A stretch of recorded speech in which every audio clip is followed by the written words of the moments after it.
Welcome to Resilience Unravelled.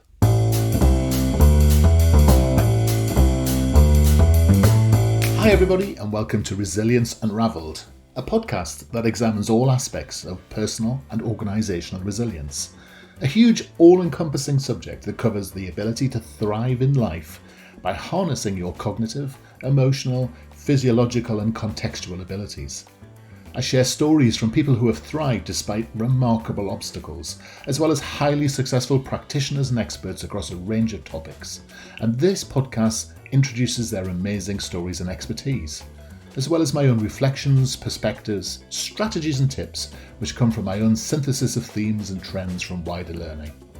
You can go to qedod.com/extras to access offers, tools and resources, including free articles and ebooks. For those of you that would be interested in supporting our work and contributing more proactively, you can find our new Patreon page at patreon.com. Then search for Resilience Space Unravelled. So, let's get started. Enjoy the show. So hi and welcome back to Resilience Unravelled. Today, my guest is Mike Cameron, and I'm really excited to talk to Mike as much as anything else because he's Canadian, and of course we in the UK, we love Canadians, don't we? And I've been obsessed quite recently with the program Corner Gas, and I've been watching it religiously, and I'm going to be listening out for the word about, because I think and I've heard it's the acid test of a Canadian. So good afternoon, Mike. Good afternoon, Russell. How are you? I'm good. Well, I'm very good. Canadian, we're kind of the same thing, aren't we? We are. I mean, for goodness sake, we're all part of the same empire, wasn't it? Empire, Commonwealth, that's what it's called now these days. Commonwealth. Isn't it? Yeah. So it's slightly more politically correct. And so tell me where in the world you are. I am in Edmonton, Alberta. So northern Alberta. Yeah. In fact, I think I remember the Brownlees doing some sort of triathlete massive competition. That's right. There. Yeah, we hosted the ITU. Yeah, I'm a triathlete, or have been in the past. I run ultramarathons now. I don't do triathlons so much, but yeah, you're right. It was right in Edmonton. We had the World Triathlon Championships for a number of years. Yes, and for those of you who can't see Mike at the moment, he has a figure somewhat unlike my own. He's swarthy. He's toned. He's ripped. The muscles are rippling across his body. Which puts me to shame. He's got the world's biggest watch on his hand. I don't know quite what's going on there, but look at the size of that watch. This is my running watch, yes. Fantastic. So I suspect there's going to be talk of fitness where I'll have to pretend that I know exactly what he's talking about. But anyway, Mike, thank you so much for joining us today and being a guest on the show. And let's have a chat about life, the universe, and everything. Tell me what it is you would describe yourself as doing. Well, it's kind of interesting now, because I would have told you I'm a professional speaker, but with COVID, that's kind of changed things a little bit. I am a serial entrepreneur, philanthropist. I am an advocate for the prevention of gender-based violence. I recently sold my business back in December of 2019 to really focus on the speaking, getting my message out there, and as a result, I ended up now with COVID, I haven't been able to get out and travel as much. So I do some one-on-one coaching, mostly by referral or invitation. And I dabble in, I try and put as much good out into the world as I possibly can. And so a serial entrepreneur and philanthropist, tell me more about that. That sounds fascinating. How did you get to this place?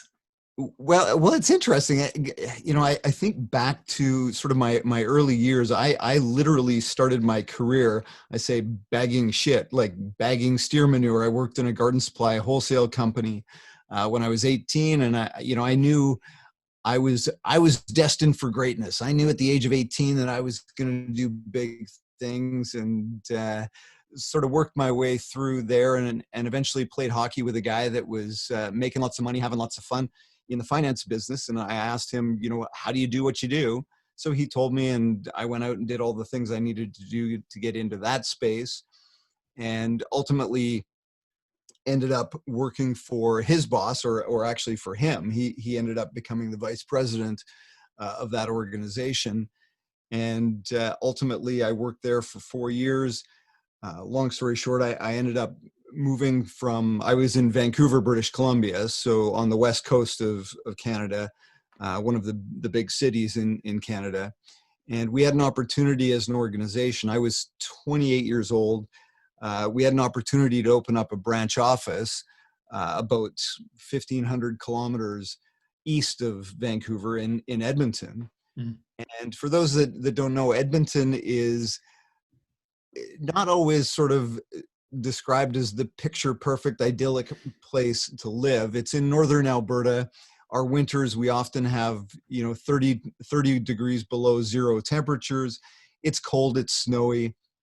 So when the opportunity came up to open up a branch office out this way, there wasn't a whole lot of people putting their hand up and saying, I'll go do it. But I was young and hungry. And so I put up my hand and I said, yeah, I'm in. And as the story goes, I moved out here September 1st of 1997, and October 3rd of 1997, so just a month later, the regulator, the Financial Commissions Institution of British Columbia, shut them down. Turns out, largest Ponzi scheme in BC history, a $240 million Ponzi scheme. So wow. Here I was, a new face in a new town, thought I was at the top of my game. I was opening up a branch office for this company that was just going through the roof. And all of a sudden got the rug yanked out from underneath me. And, I had, probably 12 to $15 million of my own clients, mostly friends and family at that age. Yeah. Money invested in this thing. And I think the end of the day, we maybe got 10 cents back on the dollar. Oof. After the receivers got in there. And so I was kind of left floundering a little bit on my own, and ultimately ended up, again, I'm consolidating a lot of this, but ended up working for one of the major banks for about 5 years, all the while knew at some point I would get back to being my own boss and running my own show. So in 2003, I set up my own firm, and flash forward to 2019, I ended up selling that so that I could spend more time in this arena, in the speaking and writing and really sharing my message. And so the philanthropy, tell me what that's about, because a lot of people, they always say you can measure a person's worth by where they invest their time, where they really want to, make that difference. And philanthropy is that, in a sense, isn't it? Yeah, it's interesting because growing up, I'm not sure that you would have guessed that I would end up where I am. And I'm not sure I would have guessed I would end up where I am. I've always been a very big sort of capitalist and believed in you work hard, you earn hard. Definitely more right of center than, than anywhere else. But, I think as we age, I'm 51 years old. As we age, our priorities start to change and life experiences take us down different twists and turns. So certainly, when the finance company I worked for went sideways, at that point in time in my life, I was this badass businessman. I bought a Porsche when I was 26. I was living the life. Like it was, I'm embarrassed to say it was Wolf of Wall Street kind of, we took charter jets down to Vegas it was ridiculous. It was absolutely ridiculous. So having sort of lived that and then having to reset, start from scratch, really, I think changes the mindset a little bit. And then the icing on the cake for me, I'm not sure that's quite the right phrasing, but what really sort of put me over the edge in 2015, actually October 2nd. So clearly October is not an awesome month for me. October 2nd of 2015, my girlfriend was murdered by an ex-boyfriend. Wow. Who subsequently took his own life. Right. And, that really has an impact. And you start to look at, okay, so I've had all this material success, this financial success. I've done extraordinarily well in business, but to what end? Yeah. And I started looking at, how do I move from success to significance? Mm. And that really became my mantra.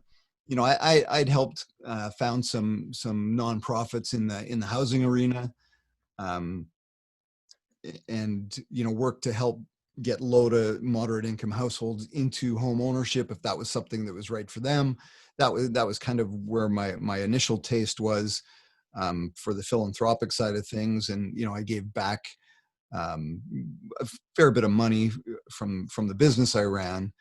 And then, of course, after Colleen was killed, I had a lot of well-meaning friends sort of, talk to me about going after the justice system, which surely failed her. They know I'm a champion for a cause, and she'd done all the right things. She had a restraining order. She'd filed the right paperwork. All of the right things had been done. But when I looked at, if we're talking about how do we build a better restraining order, we're really, it's akin to putting a Band-Aid on a ruptured jugular. Yeah. And I wanted to go back. And as a business guy, my sort of forte is always going back to the root of the problem. And, rather than addressing the symptom, let's address the root of the problem. And to me, it came down to, how do we prevent men like this from existing in the first place? And so I started creating programs to work with men in particular, because, I mean, let's face it, as men, while certainly there's that element of white male privilege, which, I won't deny, and I embrace that fully. But there's also some burden that comes with that. There's this weight that, frankly, I mean, we're not allowed to talk about, Yeah. because it's politically incorrect. Well, who are you? Who the hell are you to talk about that? You're like middle-aged white dude, done well. Who are you to complain about anything? And again, not to take away from my privilege, because I completely acknowledge that, but we also have to acknowledge that it also creates a fairly substantial burden on many men. And societally, we just don't have the outlet to deal with that. And, so we end up with record rates of depression, anxiety, suicide rates are 4 times higher in men than in women. Men everywhere are hurting. And, when I looked at what is the reason for that, what is the cause of that, I can go back to my roots when I was 18 years old and eventually worked into sales in that garden supply business. And when I was selling a bag of steer manure to my clients, to the garden supply wholesale or the garden supply companies, I realized that, people don't buy a bag of steer manure because they want to own a bag of shit. They buy a bag of steer manure because they ultimately want the feeling that growing a beautiful rose bush or flower garden is going to give them. And so I started to recognize that, my customers bought on emotion and justified it by logic. And, when I bought that Porsche when I was 26 years old, the sales guy that sold me that thing, he knew that full well. He got me in the car, he sat me down and he stroked that leather and he started the engine. The purr of the engine, the roar of the engine. And he started talking to me about, what would this feel like if you could drive this up that Sea to Sky highway to Whistler? The grip of the road, the wind in your hair as the top's down. Wouldn't you just feel like the king? Yeah. And, so I started to recognize that, not only do we buy on emotion, but as human beings, we make decisions based on emotion. And I started really working as a future leader in business, figuring out how I can make that emotional connection with, first it was my customers. And then as I got into business and led my own organization, how do I make that emotional connection with my team? Because I recognized that productivity was directly related to how my team felt at any given moment. And so when I looked at what happened to Colleen, this was a man that made a decision with very permanent consequences based on a very temporary emotion.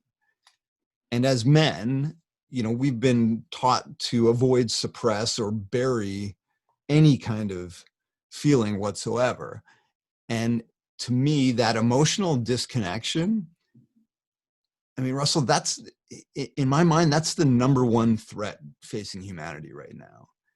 Because, okay, so blimey, you've given us tons to unpack there. So yeah. where do we start? So let's start with where you got to. So you're talking about emotional connection, and it's frequently a complaint of some women, not all women, that men aren't in touch with their emotions or feelings. And let's not get into the whys and wherefores or such like what these things are. But do you think that's true? And if so, why? I do tend to think that that is generally true. I think the reason is because there are these societal pressures on men. We've, for hundreds or maybe even thousands of years, we've been taught that we need to be the provider, we need to be the strong one, and we confuse strength with burying, suppressing, or avoiding. Yeah. When, and again, when Colleen was killed, I had so many well-meaning friends surround me, pat me on the back, and they'd tell me to be strong. Yeah. But I got to tell you, Russell, like I didn't want to be strong. I wanted to curl up into a little ball, and I wanted to cry like a baby. Yeah. And why should you be strong? Well, exactly. Well, and that's the thing. Like, while I love them for their intention, I mean, it just saddens me that our Western culture's version of strength is to suck it up and remain stoic and bury it and avoid and just crush those feelings, get over it. Yeah. And the reality is, true strength is about having the courage to sit with those emotions, feel them, observe them, and learn from them what we can, and just slow down. So what you're saying is that it's okay, because there's a disconnect sometimes between having the rage or the anger or the violence or that thing where you're in some setting and your kids are driving you nuts and all that sort of stuff. There's that difference between knowing you're going to go pop and doing something about it. And I think that's the first phase, isn't it? It's that, well, actually, this is quite normal. And, yes, this is actually a normal reaction, but it's just in the wrong place. For sure. I mean, the feeling is going to be there. Yeah. So I founded an organization called Connected Men, which creates spaces for men to get together to literally practice feeling. Yeah. And we use the framework SOAR, SOAR, slow down, open up, accept whatever's coming up so we can reconnect with our emotional self. Yeah. So we can reconnect with our purpose. We can reconnect with our true self. So yeah, the first step is just taking that pause, slowing down, open up to what I'm feeling. And for me, in this sort of work, I think the thing that's missed often is the rehearsal element, because what we tend to do is we tend to expect people to be, so that we take the most challenging scenario and we say, just launch yourself into the most challenging scenario that I ever have in practices before. And so I like the fact that you're coaching and you're guiding and you're mentoring, because actually getting together and talking about this stuff and practicing it and rehearsing it, it means that you're ready for it when that pressure cooker environment arrives. Is that a fair sort of idea? Yeah, brilliant. I love that you pulled that out, because that's exactly. I often talk about preparing in the calm for the coming of the storm. Yeah. Because we know the storm is coming at some point. Yeah. We may not know when. And I mean, God forbid, hopefully it's not your girlfriend being murdered, but something is going to come and something is going to turn your life upside down. Chances are something is going to happen. Yeah. So yeah, when we can practice in advance, then we're prepared for that. And one of the easiest ways to do that, if you've got any kind of commute, you probably experience it daily. Somebody cuts you off in traffic. You get annoyed, you get frustrated because you miss a light, or the guy in front of you doesn't turn fast enough, so you miss the light. So just using that and reframing that from an annoyance into an opportunity. Yeah. Okay. I can just slow down, open up. I'm feeling annoyed right now. Acceptance. That's okay. I can feel annoyed. And then I can just reconnect with who I am. And, you know, for me, one of the things I do once I've sort of gone through that practice, then comes the decision around the behavior. So, you know, you talked about the violence and rage and that. I mean, so we've got to disconnect the feeling from the behavior. Yes. You may not have an option on the feeling. You absolutely have an option on the behavior. Well, it's a pure choice, isn't it? Yeah. One of the questions I ask myself is, what would the man I want to be do in this situation? Yeah. And and all this touchy, I mean, some men will say this is all lovely, but it's very touchy feely and not for me and such like. But there are actual physiological and health benefits from being able to control, especially the strongest emotion, which you might argue is fear or anger. So we're talking more about anger here. And it is actually doing you harm to allow your anger to rule your life in a way. Is that true? Yes, absolutely. Absolutely. Yeah. I mean, you're right. I mean, there's physical things that come up when we avoid and suppress. There's a book called The Body Keeps the Score. Yeah. Gabor Mate, I can't remember the name of his book. I don't know if you're familiar with his work. Dr. Gabor Mate wrote a book around that, and he talks about, he's sort of an addictions expert. So he talks about it in the context of addictions, but he also talks about how these, you know, avoiding these things do show up physically. And, you know, you can avoid as much as you want, but it's coming up somewhere. Yeah. And whether that's as rage, or maybe it's insomnia for many people, that's how it manifests. There's all kinds of different ways that it comes up. You can't avoid it. Yeah. So again, when we slow down and open up, and that open up is twofold. It's one, open up to ourselves to really look in the mirror and open to what we're feeling. And then the second part, and this is what we create in our men's groups, is the opportunity to open up and say, Russell, I'm feeling a little anxious right now. This podcast is really important to me. I don't want to let you down. I don't want to let your audience down. I'm feeling a little anxiety. And when I can open up and I can share that, you know, all of a sudden, like, it just starts to dissipate. Yes. And I can accept, okay, that's how I'm feeling. Great.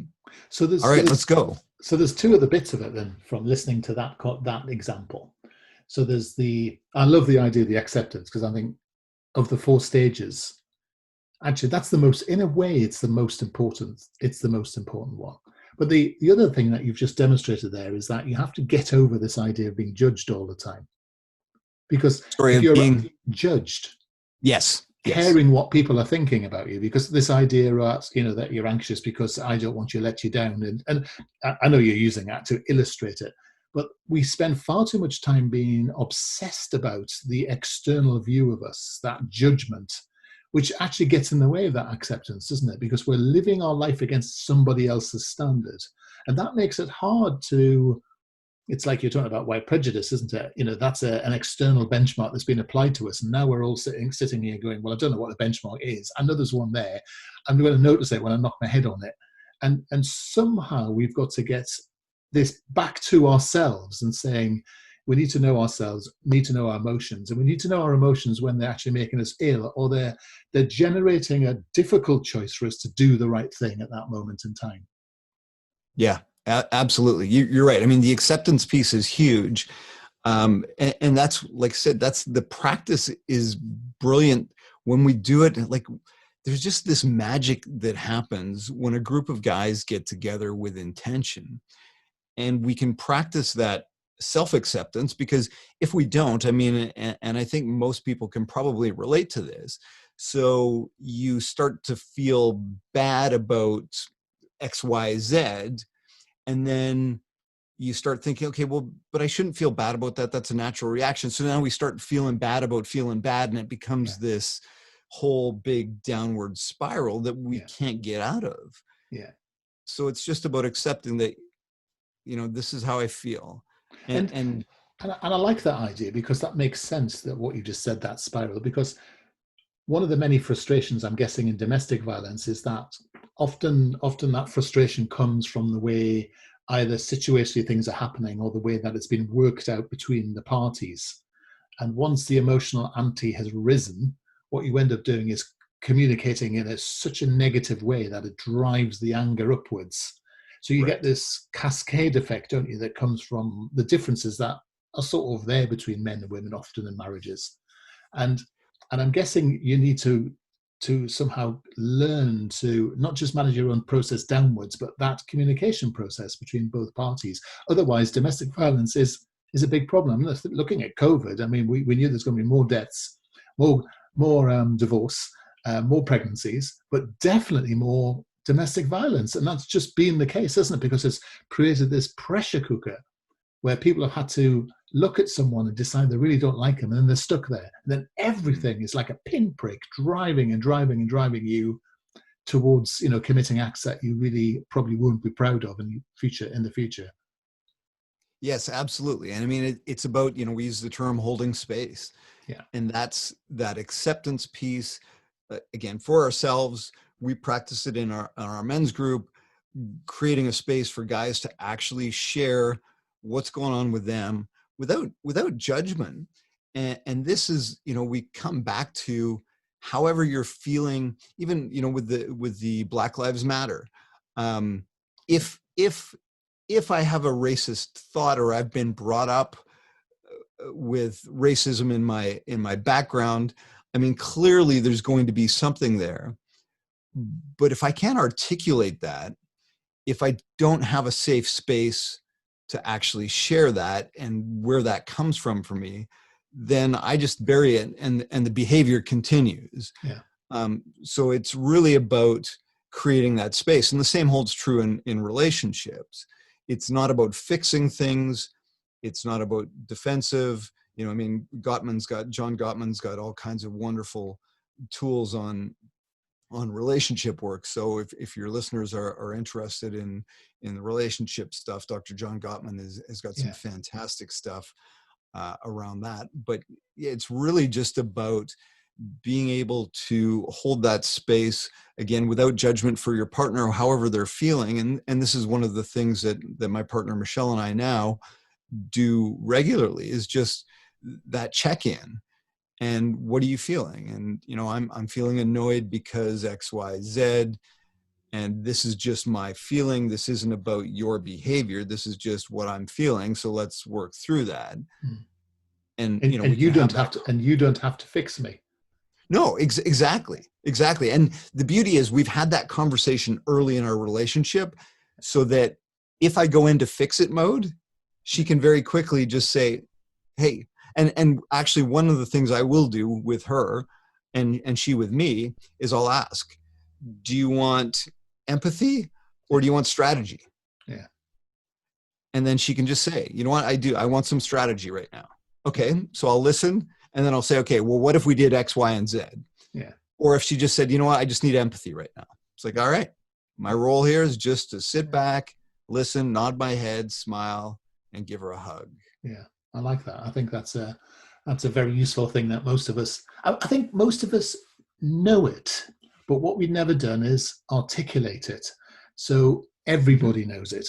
And I think that's the key, isn't it? Because when you can laugh about it and joke about it, you can say, oh, I'm in the wrong mode now, aren't I? I'm back in the, we've got some different words, but the same sort of idea. And I think that's that, having that open construct in a marriage is that way because you're not saying it's wrong. What you're saying is, well, actually, how do you want me to respond? And vice versa. That's so important as well, isn't it? Because a lot of communications based around the idea that we men are wrong, or that we men are bad in some way. Right. And actually, the reverse can be true. Women can be poor communicators, can't they? Let's be honest.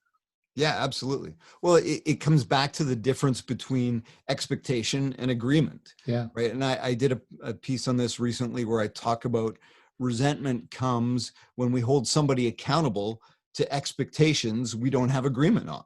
yeah, exactly. So if my expectation of you is X, Y, and Z, and you're not behaving that way, and I, start resenting you because you're behaving somewhere else, but we've never actually had agreement. I've never actually said, so Yeah, Russell, I expect when we have this conversation that you're going to give me X number of minutes to talk.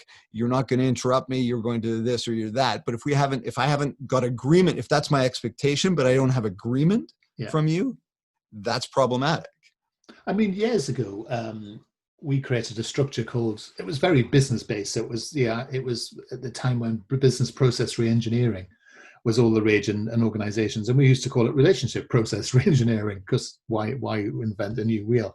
And it was this idea that you recontract on a Mhm. regular basis. And you accept most marriages, actually, if you've survived 10 years, need a major recontract. But once a year, you settle down and you say, okay, let's have a look at we call it a happy ever after contract. And you Right. say those really good things because actually things change and expectations change and accountabilities change as well, don't they? And Yes. I think that's really important. Yeah. Well, again, it comes back to being intentional Yeah, with good all of point. these things. Love it. Yeah. And that's when I coach, this is what I talk about is I help my clients live a life by design rather than by default. Yeah.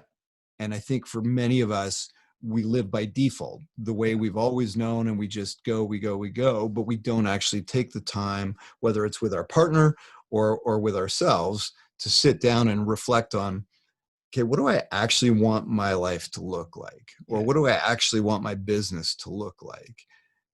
And then reverse engineering that, and how do we get there? Yeah. And I think that's I can't re-emphasize that message enough because the by design is the key, isn't it? Because a Yes. lot of people sit in relationships or in businesses and go, how the hell did I get here? Well, you got here because you didn't intend anything. So you got what you got what you're given, really. Because if you Yes. have nothing, you always get what you've got. So I like that idea of doing things by design. I think that makes an enormous amount of sense. And so do you have wider structures? I mean, have you captured any of your ideas in a more profound way that people could get their hands on and read more? Oops. And talk about more about your work. I mean, have you written Yeah. a book, for example? I might have Oh my actually, God! As if by magic. written a book. Tell me Yeah, more. this one's it's called "Becoming a Better Man." When something's got to change, maybe it's you.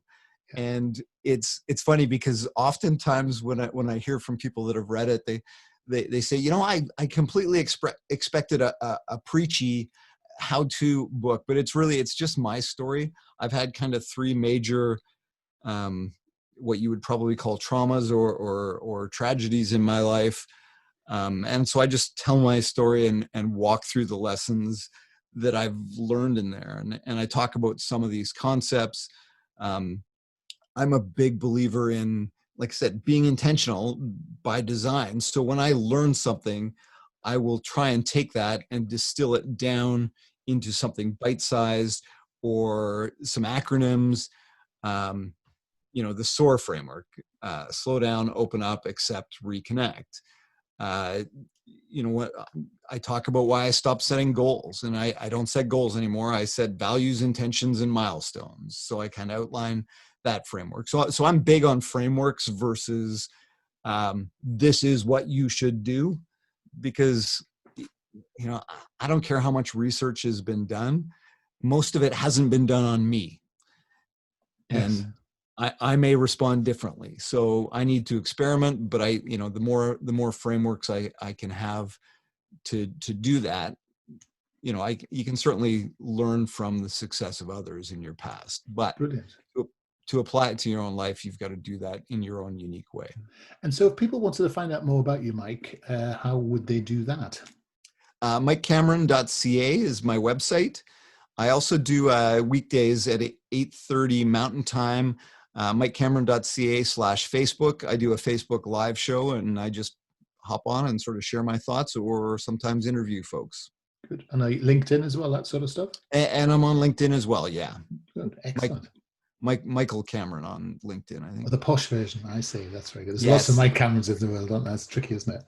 Yes. So today, I mean, you've really made me think about 4 things. I think there's probably been more than these, but let me just rattle them through to make sure I've got these things right in my head. You can mark my work. So you talked a lot about success to significance, and I really love that. I think that's an interesting thing about the way our lives move, isn't it? And it's an interesting thing for men to think about, isn't it? Because we are driven. It's almost like the 3 ages of man, that one. I quite like that. I like the idea that life is intentional by design, and so are relationships. And I love the idea of SOAR, and how we accept ourselves. Have we taken the right messages out of our chat today? Yeah, I think that's exactly it. You're happy. Good. It's been a joy. And I know we could go and chat for ages, and you're one of the people I find extremely easy to talk to. And you and I could be going in another 3 hours, but I need to be respectful of your time. So I'm going to say thank you so much. And it's been a joy. And I wish you all the best with the work. And I shall be coming to see you on Facebook one of these days, because it's in the end of the day for us in the UK. So I'll be joining you soon. Right. Wonderful. Thank you very much. Pleasure. Thank you so much for joining us, and you take care. Hi everybody, I hope you found that episode useful and interesting. Feedback is always welcomed, and if you are in the mood to subscribe to us or even leave a comment on iTunes or Stitcher, that would be amazing. If you want to suggest ideas or even people you would like me to interview, then reach out to us at qedod.com/contact. As I said earlier, you can go to qedod.com/podcasts for show notes or follow the links. And you can go to qedod.com/extras to access offers, tools and resources, including free articles and ebooks. For those of you that would be interested in supporting our work and contributing more proactively, you can find our new Patreon page at patreon.com. Then search for Resilience Unraveled. I look forward to being in your ear next time around. Take care.